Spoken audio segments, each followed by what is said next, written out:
Did you know Tom collects Pokemon figures? I He could probably spread that does. rumour that Yeah, we spread swap it. cards on set. There you know what I go. mean? He's looking for a rainbow Charizard at the moment. Mission Impossible Dead Reckoning Part 1, and one of the stars of the film, Simon Pegg. Thank you very much. You almost ran out of breath on that. So excited to I see won't it. make that mistake again. When you are doing Mission Impossible promotion and you get asked the "what's Tom Cruise like to work with" question, Yes. after you've finished rolling your eyes, do you ever not think of like making something up?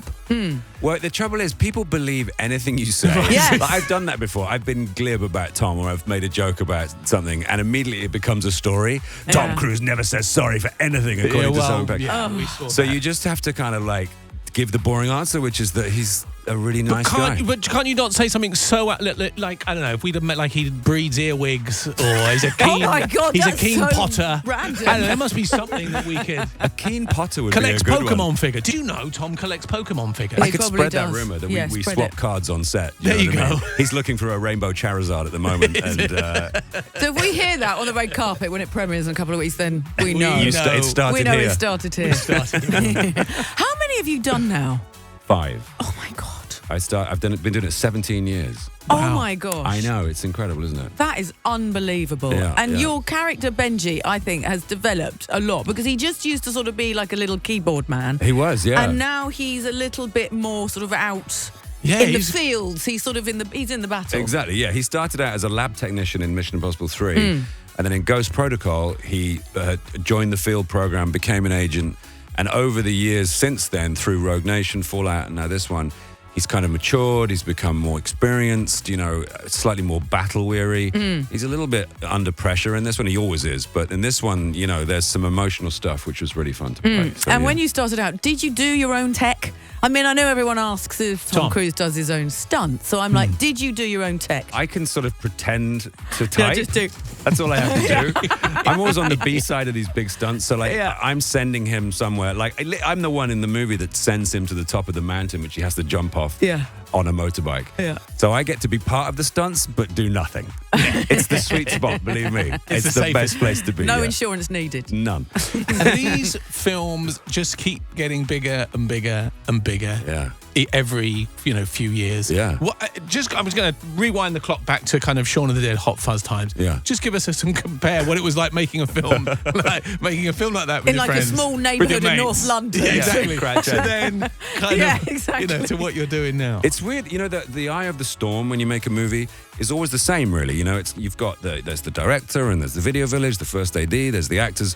When you're in that little moment in the middle of it all feels pretty similar. But when you get to the outskirts, when the edges of this gigantic operation, and then suddenly you're crashing a train off a bridge in Derbyshire or jumping off a mountain in Norway and all this that's when the catering gets better. That's the big difference. The craft services, the chefs, that kind you of judge stuff. it on the. I hate it when they serve curry at lunchtimes Yeah. on sets. In Britain, Who needs a curry at lunchtime? In the UK, at 4 o'clock, you get like some curly sandwiches come Yeah.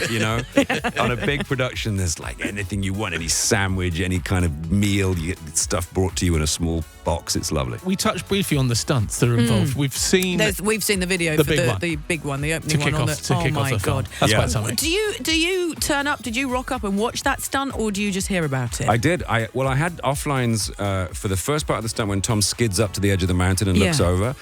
I'm speaking to him at that time. So when he was shooting that, I was sat behind the camera giving him my lines.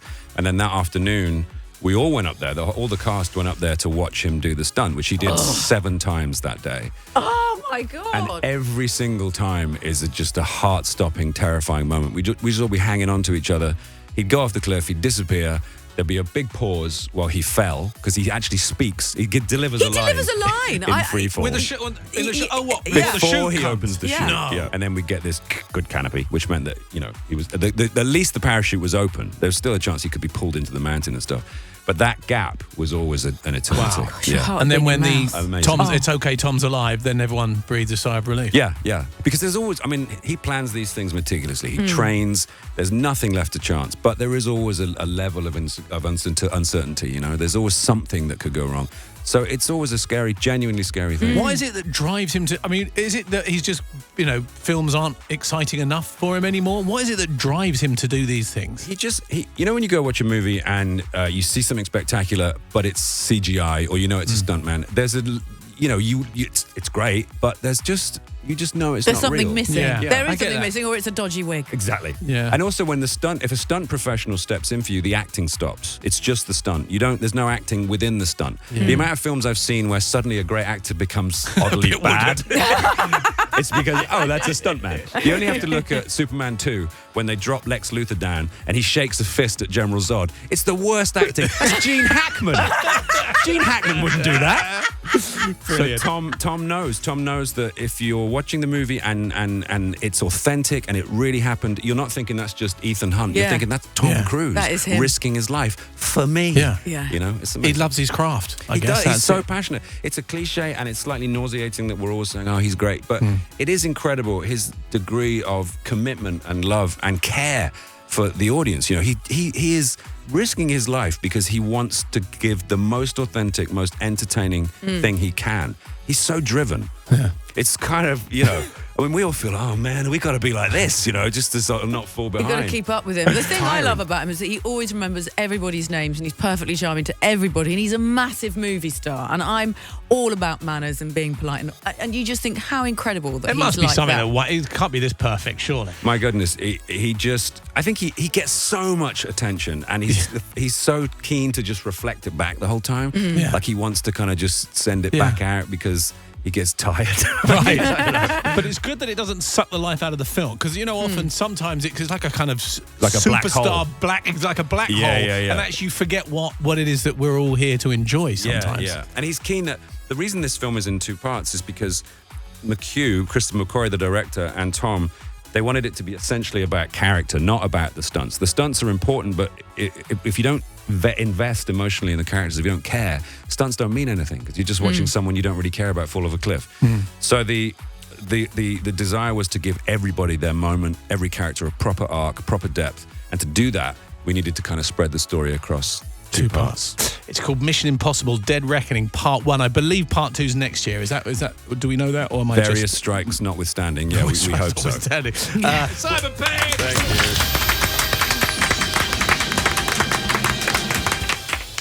This is Heart.